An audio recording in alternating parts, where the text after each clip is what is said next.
Okay, here we go.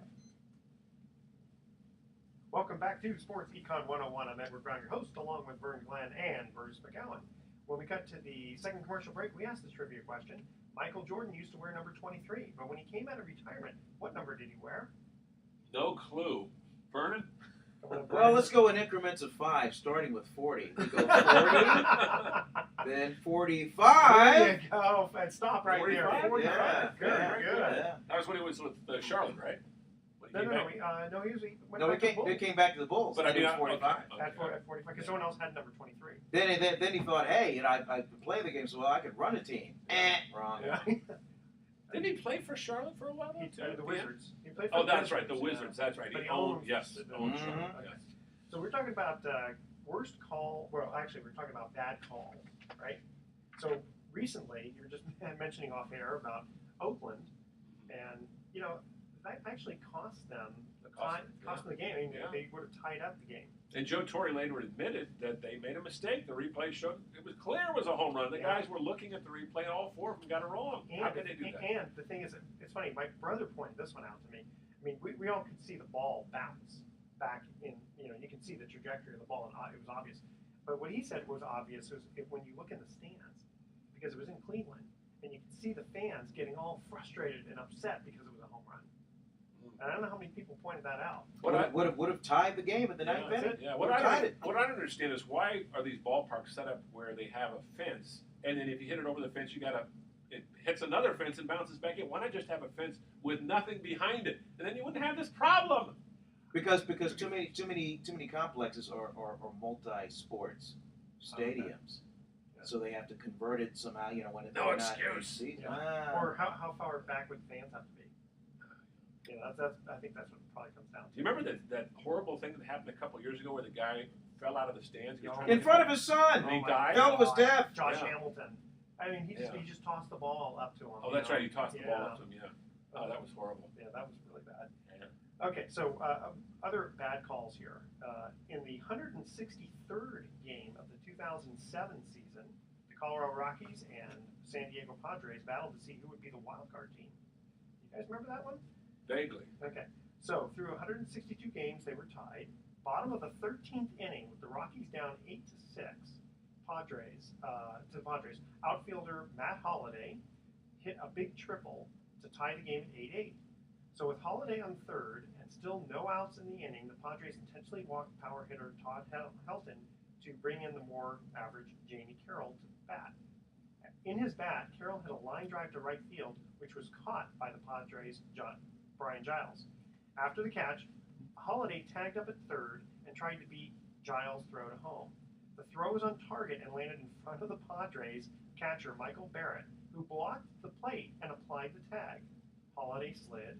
Then everyone's favorite umpire, Tim McClellan, made the delayed safe call, resulting in the 9-8 Rockies victory and the entrance into the postseason. And unfortunately, replays showed Holliday clearly never touched the plate.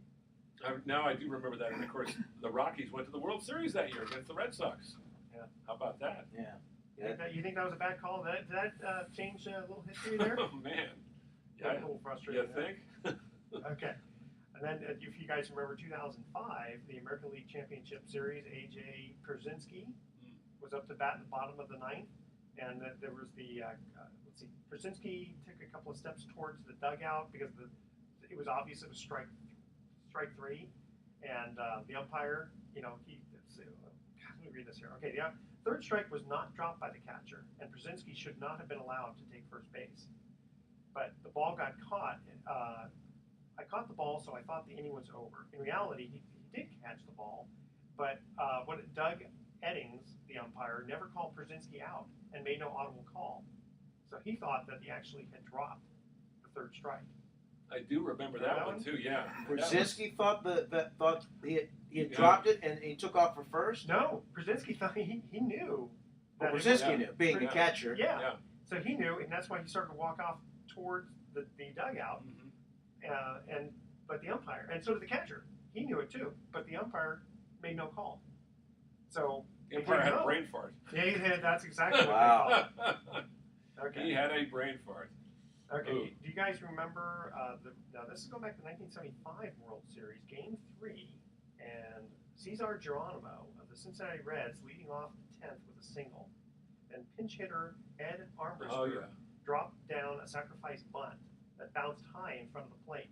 When Red Sox catcher Carlton Fisk attempted to field the ball, Armbruster intentionally collided with him, instigating a wild throw to second base in an attempt to throw out the lead runner. And Geronimo immediately protested that Armbruster should have been called out for interference by home plate Larry Barnett, as he clearly interfered with Fisk. They also argued Geronimo should return to first base, and this was appealed. That didn't happen. Then Joe Morgan goes ahead and hits a single that scores Geronimo that gives the Reds the 6-5 victory. And if you remember, the Reds won that series by one game. That's right. Yes. That's what I was just going to say. Because remember Game 6, you have famous Carlton Fisk homer off the foul pole. Yeah. Okay. And few people can forget 12-year-old Yankees fan Jeffrey Meyer. Jeffrey Meyer. Yeah. That's right. I mean, that was a big one too. I really need to go against Baltimore. Oh, that Oriole fans still have a red ass about that one. Yeah. And that again. Well, there's another subject we'll get into another time based on that kind of stuff because I've got some good stuff on that. But, how about a subject on? How about a segment on fan interference where if it had not happened, the outcome would have been different. Yeah. Steve Bartman. Dusty Baker, he still could be managing the Cubs. Could be. And the Cubs could have been world champions. That's right. They could have been. They could. They would have. They would have knocked the Marlins out, and they would have been in the World Series. Can you imagine? Can you imagine a world where the Cubs would be World Series champion? I don't care if you're I don't care if you were the equipment man. You would never pay for another meal in Chicago again. Well, it's the curse of the billy goat. You know, that guy tried to bring the billy goat in 1945. The ushers said no, and he said, "Oh, I'm going to put a curse on you." And but what happened between 08 and 1908 and 1945? They had a couple of good teams. Yeah, they never quite got over. Well, they had to play the Yankees. Yankees clobbered them in, I think, the early 30s. Yeah, that's a shot. Where you call the shot? Babe Ruth called shot at Wrigley Field. Yeah. There it is. Yeah. Okay, let's try this one. 1985. I remember this one really well too. The Royals versus Cardinals. Mm-hmm. Right. That's the Whitey Herzog's Hares. Yep. Don Denkinger. Yeah. That's first it. Base, yeah. That's it exactly. And if you think about it, had that call been changed, literally the Cardinals would have won the World Series. Oh yeah, no question about it. That was the 6th game that tied the series up. The Royals went on to win it the next, and they clobbered St. Louis in the finale. And it was, if you're a Cardinal fan, that one just really sticks. Actually, I was a Kansas City fan. So, you didn't like so much. Well, let's put it this way: I didn't like the Cardinals so much. I bet you Bay Area resident Willie McGee remembers. Oh boy, don't ask him about that. Oh man, you know what Willie remembers though? He also remembers the Giants' Jeffrey Hackman Leonard doing his one flap down. Yeah, one flap down. In the '87 playoffs, and he told me, he said, Lord, after one of those games, he goes, Lord, if you only let us win one World Series, let it be this, or one championship series, let it be this one. We want to beat those guys so badly. Well, you know, it's funny because Buddy Biancalana played shortstop for Kansas City, and he was a local boy here in Marin County. So apparently, and he wasn't a very good hitter. He happened to get a triple in the World Series, which was great. But other than that, he hit the low 200s. But he was a very good shortstop. So apparently, the story I heard, and I didn't see this, but I heard, is that he gets invited to go on David Letterman. And, and the idea was, Letterman's going to make fun of him and say, so, buddy, but you got a hit in the World Series, so you're a little bit closer to getting Pete Rose's record, aren't you? Or Ty Cobb back then, because that was before he broke it. And so Buddy apparently just right off the cuff says, well, I'm a little closer to him than you are to Johnny Carson. Oh! Good comeback there. A little bit of a comeback there. Oh, like that. Sure, he was ready for that one. Yeah. Buddy Biancalana is still involved in baseball, by the way. Is he really? Yes, he is. Where? Locally? No, not locally. He's doing some kind of scouting thing. I saw him at a reunion of Redwood players, Redwood High School from Lawrenceburg. He was like the pride and joy of that high school. And he showed up for a dinner. So, good guy. He's probably in his late 50s now. Mid-50s? Actually, he was a year older than I. He's 54. Mid-50s, okay. Yeah, exactly. I stand corrected. One quick thing about that Oakland A's play, the one that the home run did not get called. If I understand correctly, Angel Hernandez was the crew chief. And I was listening to the radio a couple days ago, and the commentator had pointed out that Angel Hernandez hates instant replay. Yeah. Here you got a guy who is, if he looks at the replay and sees but if he doesn't like it, he's not going to call it that way. So Well, you kind of think about it. Just until a few years ago, we had no replay in baseball. Yeah. None. Now it's everything. I mean, football is ridiculous, and basketball also, hockey.